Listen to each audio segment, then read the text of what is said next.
bonsoir à tous. Amen. Est-ce qu'on peut dire Amen ensemble? Amen. C'est une joie pour moi ce soir, alléluia, de pouvoir vous apporter la parole de Dieu. Amen. De pouvoir prêcher l'évangile, alléluia. Et de pouvoir partager avec vous le mot de Dieu. Amen. Je ne vous le cache pas que depuis quelques jours, je vais ouvrir mon cœur avec vous. Depuis quelques jours, je suis béni à travers les réunions, à travers les messages, à travers les témoignages. Des fois, on ne se rend pas compte, on se dit on a la réunion, mais si vous saurez la bénédiction. Je peux vous faire une confidence. Il n'y a que lorsqu'on est béni qu'on prend des bonnes décisions. Et lorsqu'on est béni, alors on fait des bons choix. Je ne sais pas il y a combien de temps que tu n'es pas béni. Je ne sais pas il y a combien de temps que tu vis des épreuves dans ton cœur personnel, que personne ne sait. Je ne sais pas il y a combien de temps que les combats sont rudes et difficiles pour toi et ton foyer. Je ne sais pas il y a combien de temps que dans ta vision, les choses ne vont plus. Mais je sais une chose ce soir, c'est que Dieu n'a pas dit son dernier. Peu importe ce que tu as décidé, c'est Dieu qui a le dernier. Et vous savez, lorsque Dieu a le dernier mot, il est l'auteur de la bénédiction. La Bible dit, et puis il nous fait comprendre que c'est le Père qui nous attire. Et puis lorsque le Père nous attire, je crois que c'est par des cordages d'amour. Parce que Dieu est amour. Et vous savez, l'amour de Dieu, dans son regard, il est ému de compassion. Et il a des bonnes choses pour nous. Et j'aimerais réveiller votre cœur ce soir. Que vous réalisez où on a mis les pieds. Nous sommes venus ce soir dans la maison de Dieu. Et je n'ai pas à me poser 1000 questions. Je sais où c'est que je suis venu. Et je sais de quoi qu'il est capable. Mais la Bible dit que la foi vient de ce qu'on entend. Et de ce qu'on entend vient de la parole de Dieu. Vous savez, un jour les disciples ont dit au Seigneur, augmente-nous la foi. Est-ce qu'on est plus spécial, nous, que les disciples ce soir? Si les disciples l'ont fait, on peut le faire aussi. Pourquoi, Seigneur, augmente-nous la foi? Je dois comprendre encore plus. Pourquoi tu dis ça, Abraham? Trop de gens vivent de leurs pensées. Et quand tu vis tes pensées, tu sélectionnes ton ministère, tu sélectionnes ton séminaire, tu sélectionnes ton église. Mais quand on vit par la foi, un mot de Dieu, et tout change. Alors j'aimerais ce soir, alléluia, que la parole de Dieu nous parle. Alors on va lire un verset dans la parole de Dieu, et ensuite je vais demander à mon beau-père Moïse de prier le Seigneur. On va lire ensemble dans Luc 5. Écoutez ce qu'il est dit. Comme Jésus se trouvait auprès de lac de Galilée, et que là le peuple se pressait autour de lui pour entendre la parole de Dieu. Il vit au bord du lac 2 barques d'où les pêcheurs étaient descendus pour laver leurs filets. Une autre version dit réparer. Il monta dans l'une de ces barques qui était à Simon, le pria de s'éloigner un peu de terre et puis il s'assit et de la barque il enseigna le peuple. Lorsqu'il eut cessé de parler, il dit à Simon, avance en plein eau et jetez vos filets pour pêcher.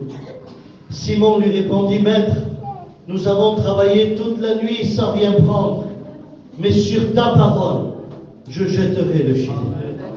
L'ayant jeté, ils priront une grande quantité de poissons et leur filet se rompait. Quand il fit un signe à leurs compagnons qui étaient dans l'autre barque à venir les aider. Ils viront et rempliront les 2 barques au point qu'elles s'enfonçaient. Quand il vit cela, Simon-Pierre tomba aux genoux de Jésus et dit, Seigneur, retire-toi de moi, parce que je suis qu'un homme pécheur. Car l'épouvante l'avait saisi, lui et tous ceux qui étaient avec lui. Alors Jésus lui dit, Simon, ne crains point, désormais tu seras pécheur d'hommes. On prie le Seigneur ensemble. Merci pour ta présence. Seigneur, puissions nous à ta présence. Nous voulons entendre le mot de Dieu avec la grâce. Seigneur, tu sais, Dieu, Abraham, ce soir, parle de ta part.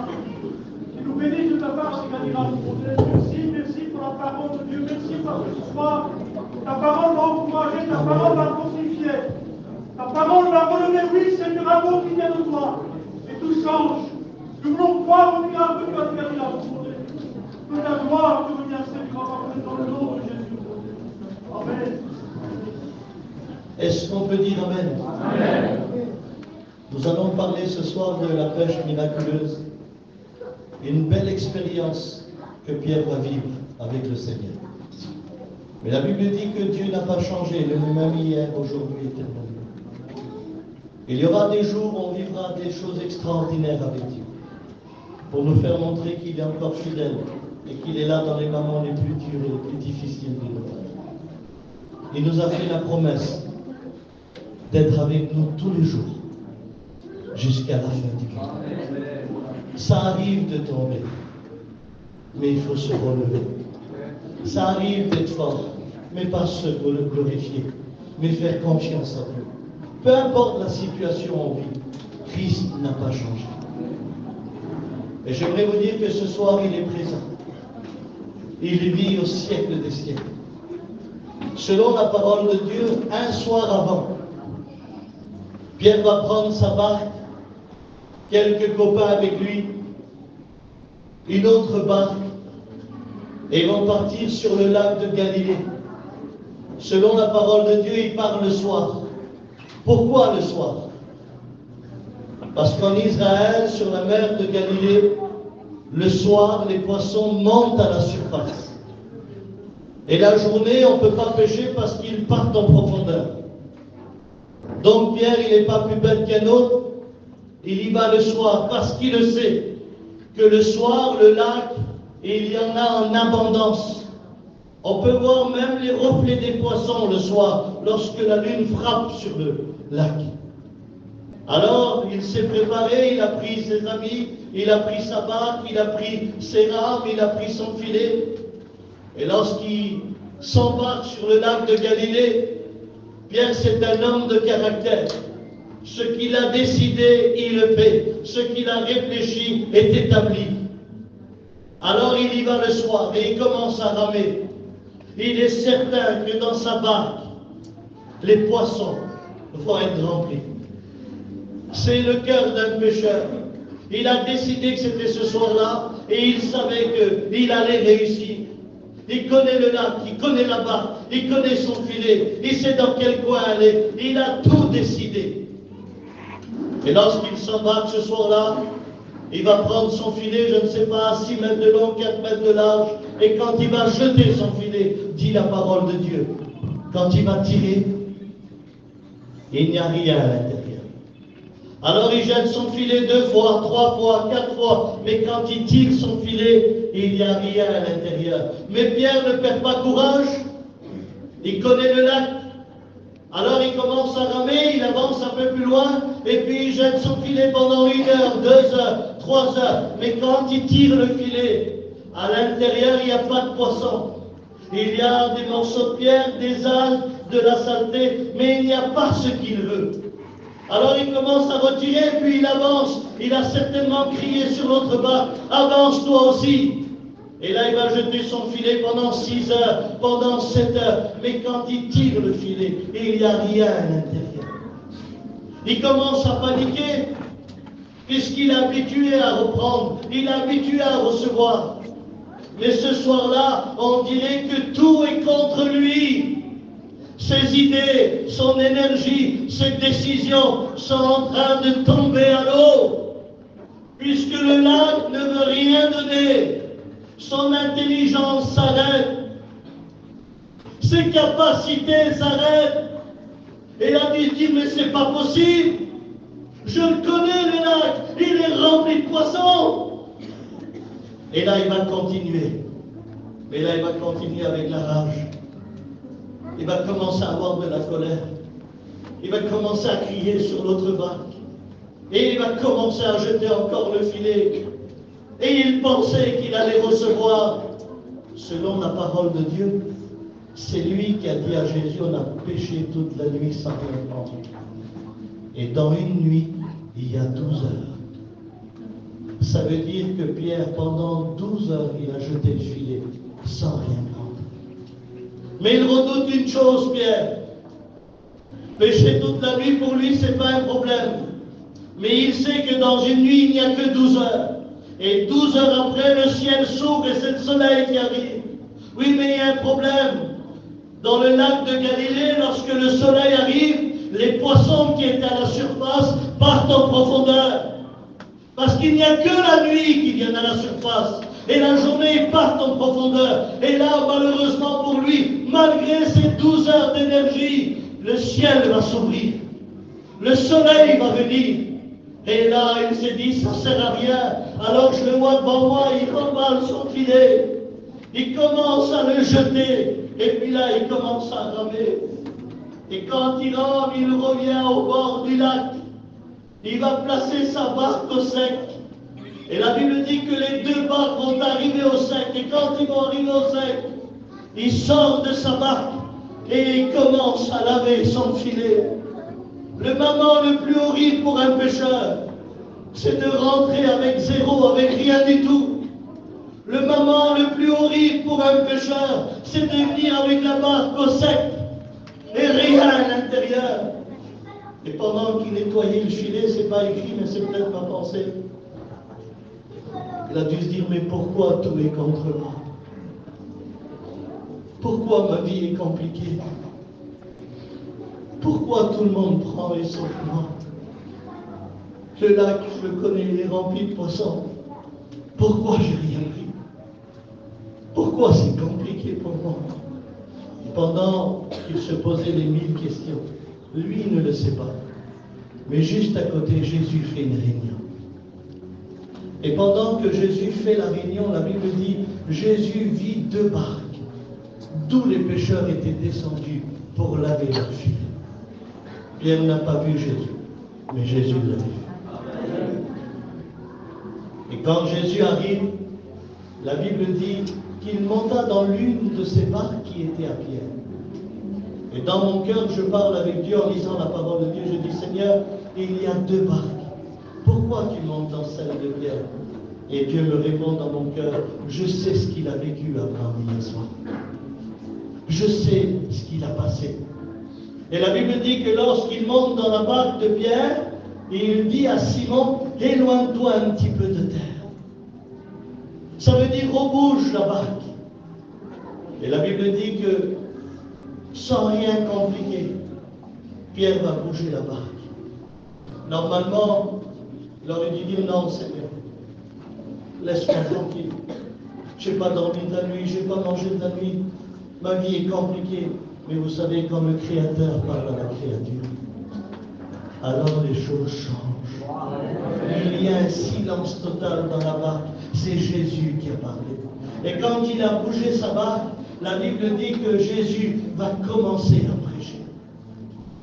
Et quand il va commencer à prêcher, le peuple est là et il écoute la réunion, il écoute la parole de Dieu.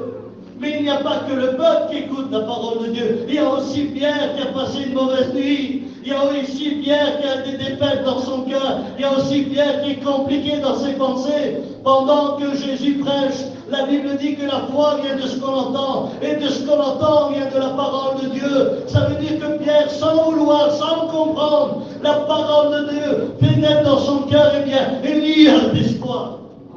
Parce qu'elle crée la foi dans le cœur. Et lorsque Jésus a cessé de parler, lorsqu'il eut cessé de parler, oui, Jésus ne fait pas que parler. Tout ce que sa bouche dit s'embrase.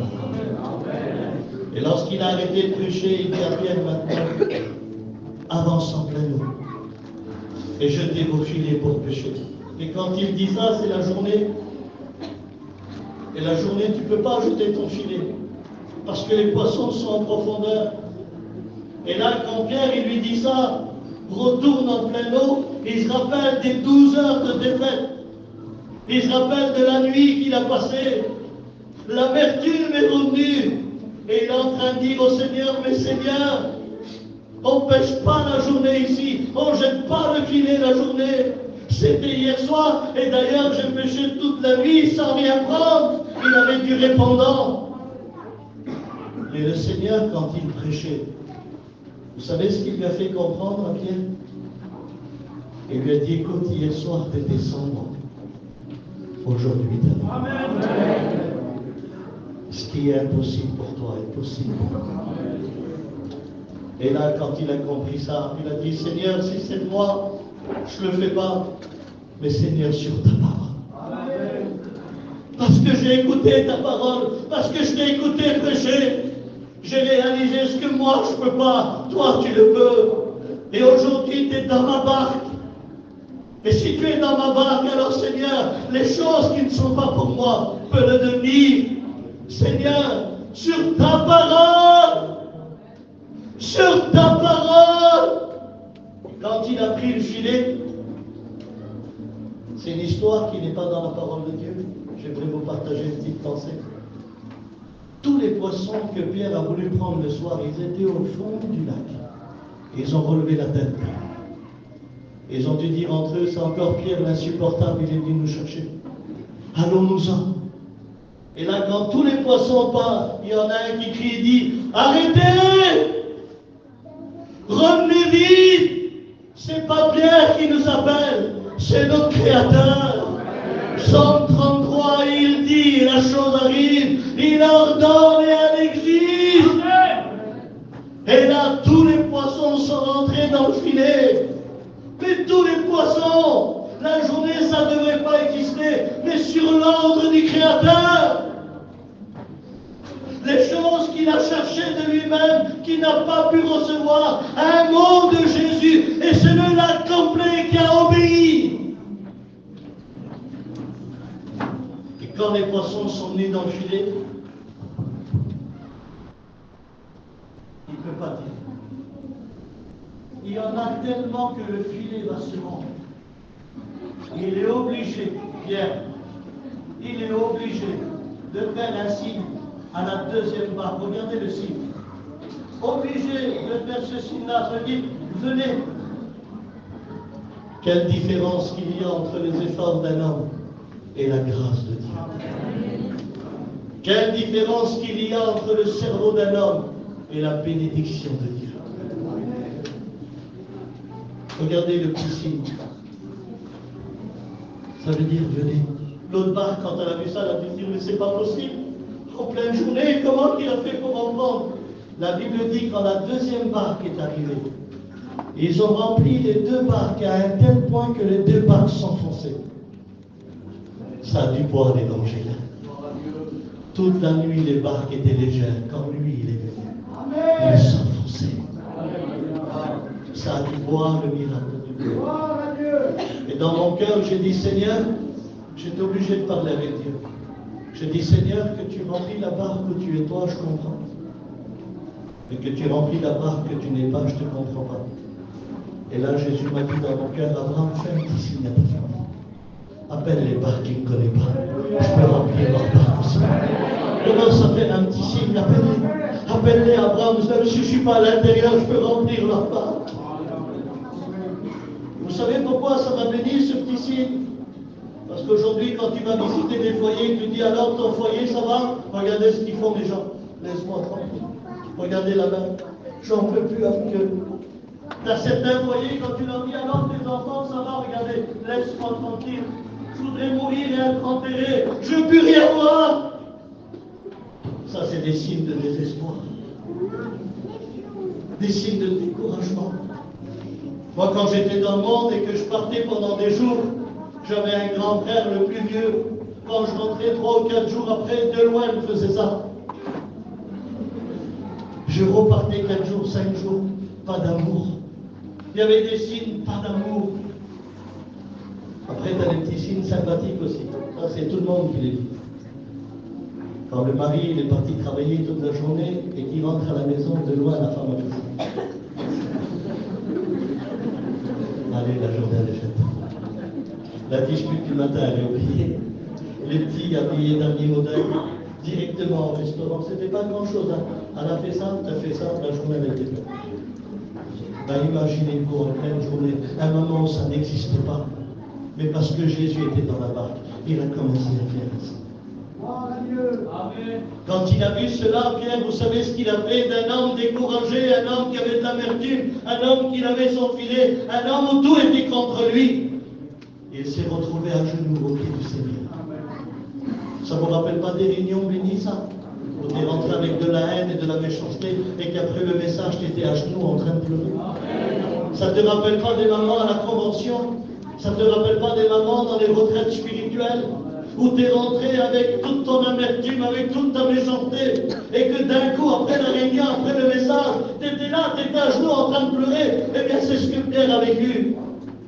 Et quand il était à genoux, il a dit, Seigneur, retire-toi de moi.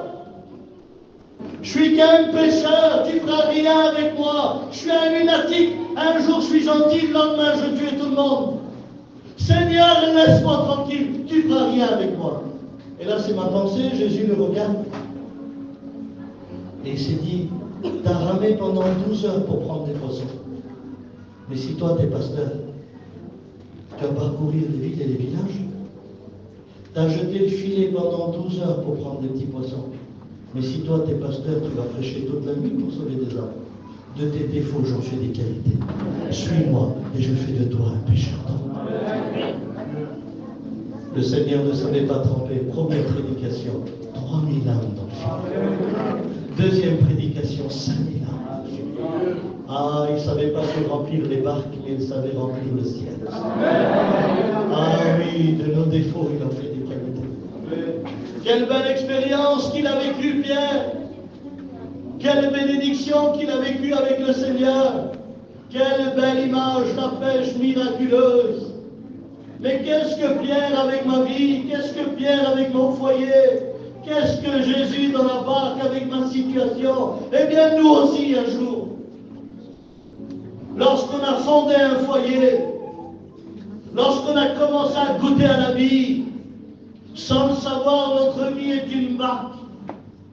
Nos cœurs sont des filets et nos capacités étaient des rames. Et on a engagé nos vies, nos foyers, nos enfants, sur la mer de Galilée, celle qui donne en abondance. Et on s'est dit, on aura un bon foyer, on sera en bonne santé, on aura une bonne situation. Tu étais prêt à dire, mon foyer, ça sera le plus beau, mon foyer, ça sera le meilleur, mes enfants à moi, ils seront les mieux élevés. Ton engagement, ton énergie t'a poussé à ramer sur ce grand arc qu'on appelle le monde. Et tu sais ce que tu as fait? T'en étais sûr et certain que tu allais réussir. Tu as pris ton cœur et tu l'as jeté comme ce grand filet. Et tu t'es dit, quand je vais tirer le filet, à l'intérieur, il y aura le bonheur, il y aura la paix, il y aura la chance, il y aura les choses merveilleuses. Oui, mais quand tu as pris le filet, il y avait la haine, la rancune, la méchanceté, les antidépresseurs, des choses que tu ne voulais pas, sont nues dans ton cœur. Mais tu as un caractère, c'est ton père qui t'a élevé, c'est ta mère qui t'a élevé. Tu es une fille qui a du caractère, alors tu t'es dit, on va avancer, c'est pas grave, j'ai fait de la dépression tout jeune, j'ai des pensées suicidaires tout jeune, on y va, on est dans la barque, on rentre, et tu as rejeté le filet. Oui, mais quand tu l'as pris, il y avait le divorce de tes enfants à l'intérieur. Il y avait ta maladie, il y avait ton angoisse qui ne te quitte pas, il y avait ton découragement, les choses que tu ne voulais pas, elles étaient dans le filet.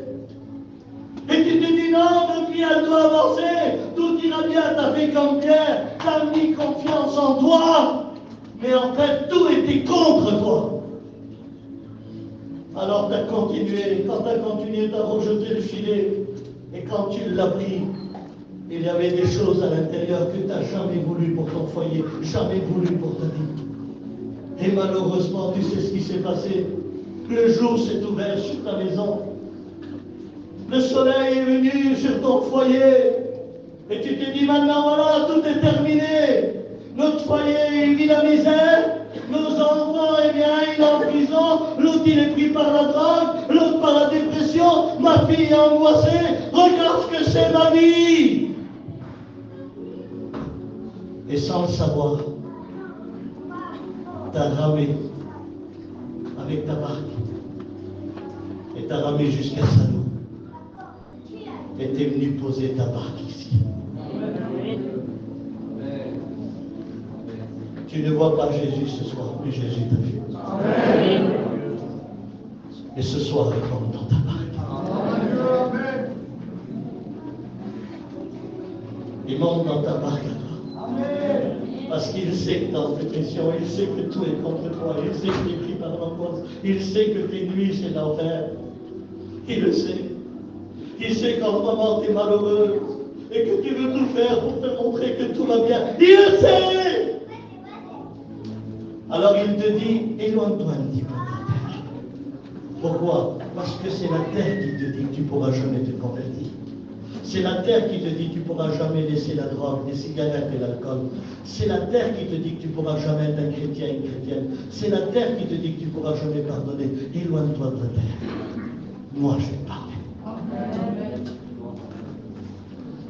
Je ne suis pas un fou, je ne suis pas un déréglé. Mais je sens que dans mon cœur, ce soir, la réunion est en train de bouger. La barque, elle est en train de s'éloigner.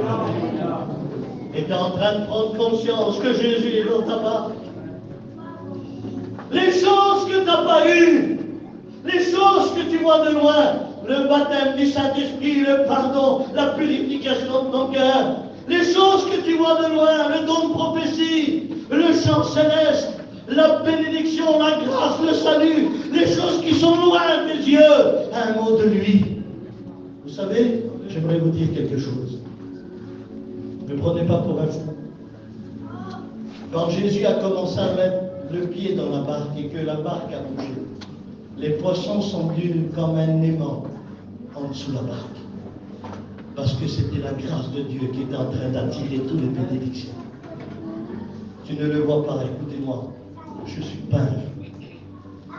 Mais je prends à cœur le verset de David. Oui, le bonheur et la grâce m'accompagneront tous les jours de ma vie. Pourquoi tu dis ça, Abraham? Parce que Job, dans le chapitre 20, verset 27, il dit, je veux laisser ma tristesse. Je veux laisser ma tristesse. Je veux oublier ma souffrance et reprendre courage.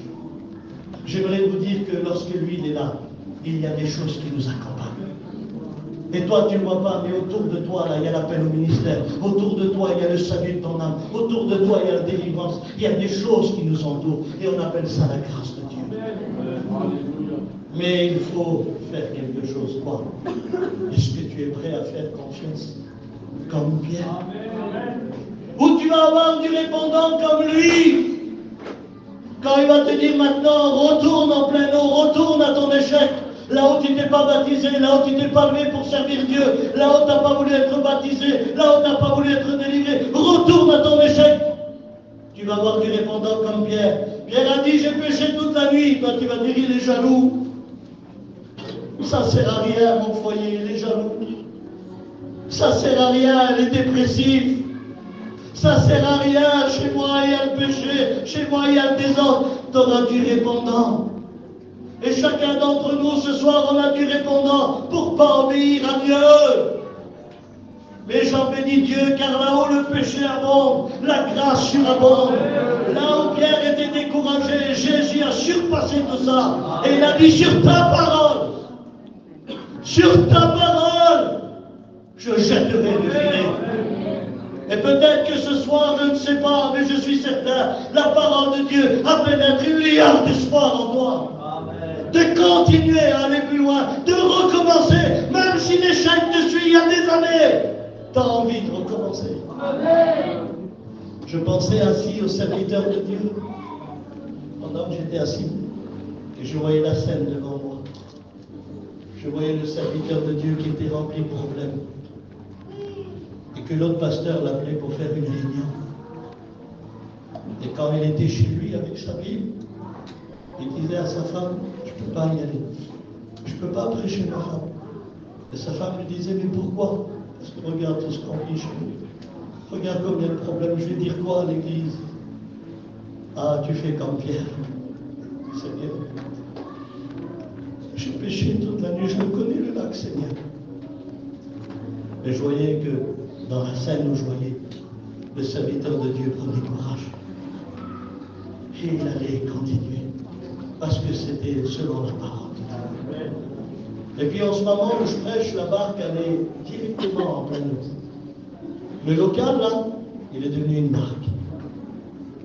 Et à l'intérieur, il y a le bateau. Et moi, je te pose la question ce soir. Je ne suis pas Jésus, hein, mais est-ce que tu es prêt à lui faire confiance? Est-ce que tu es prêt à recommencer? Mets ton répondant de côté. Tu as vécu l'échec, c'est pas grave. quand lui, il est là, il recommence toi. Écoute, je ne sais pas il y a combien de temps que ton filet est vide, mais je sais une chose, qu'avec lui, il peut être rempli. Je ne sais pas il y a combien de temps que ton cœur est vide. Je ne sais pas il y a combien de temps que tu n'as plus de sentiments pour personne. Je ne sais pas il y a combien de temps que ton cœur est devenu sec. Tellement sec qu'aujourd'hui, un séminaire pour toi, c'est des vacances. Une réunion pour toi, c'est devenu un passe-temps. J'aimerais te dire que ce soir, il est capable de remplir ton cœur. Et que tu vas comprendre que Dieu nous a jamais abandonnés parce qu'il sait par où tu as passé. Mais ce soir, est-ce que tu es prêt à lui faire confiance? Vous voyez mon fils Isaac? Moi, je le connais, il me connaît. C'est mon fils.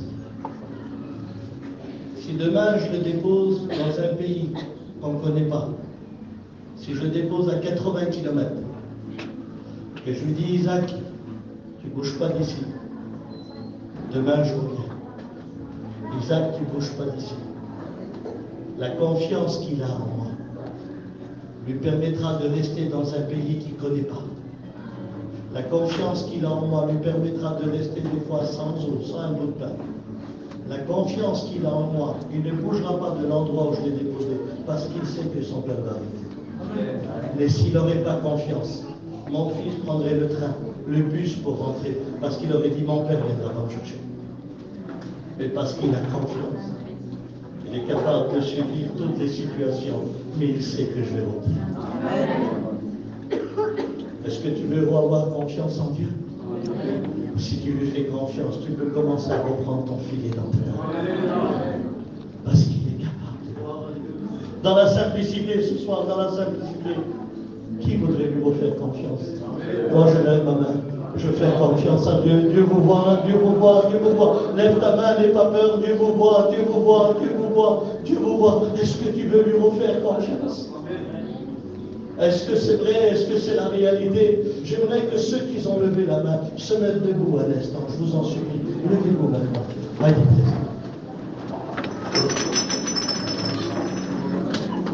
lève-toi de ta chaise. Laisse l'Esprit de Dieu t'entendre. Pendant que je prêchais, tu nettoyais ton filet. Pendant que je prêchais, tu étais en train de retirer les algues et les pierres, la haine et la colère, mais tu ne peux pas.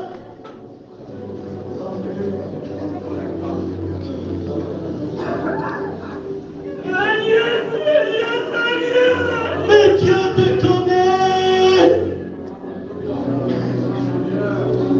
J'aimerais que tous ceux qui sont debout en lèvent les mains vers le ciel. Et là, t'as ton filet, t'as ton cœur dans ta main. T'as tes craintes, t'as tes peurs, t'as tes doutes. Et tu vas dire, Seigneur, si c'est moi, je ne le fais pas. Mais sur ta parole. Parce que j'ai écouté ton message. Je sais que les choses peuvent changer. Psaume 33. Il dit et la chose arrive, il ordonne et elle dit.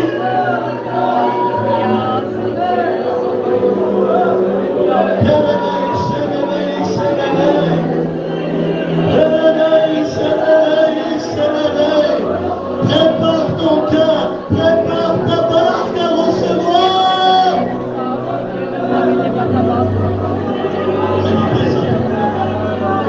Restez debout. Laissons la braque d'esprit envahir nos cœurs. Il bénit les ministères, les femmes des serviteurs. Il bénit la maison du pauvre et de l'orphelin. Il appelle le rétrograde, l'inconverti. Il appelle les diacres, le guitariste, pianiste, diacre. Levons les mains vers le ciel maintenant. C'est enfilé dans ta main.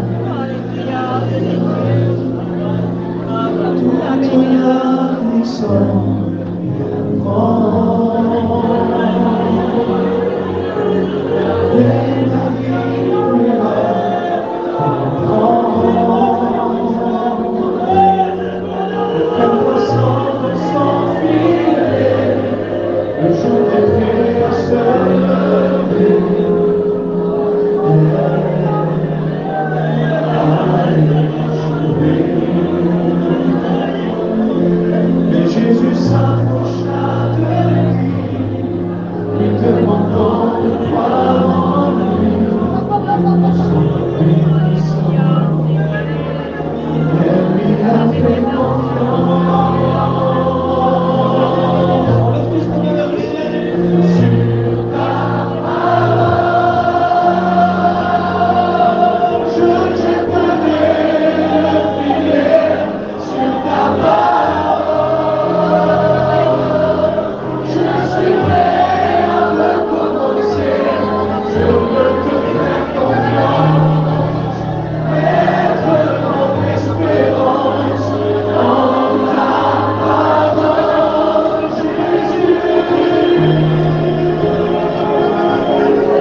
Terre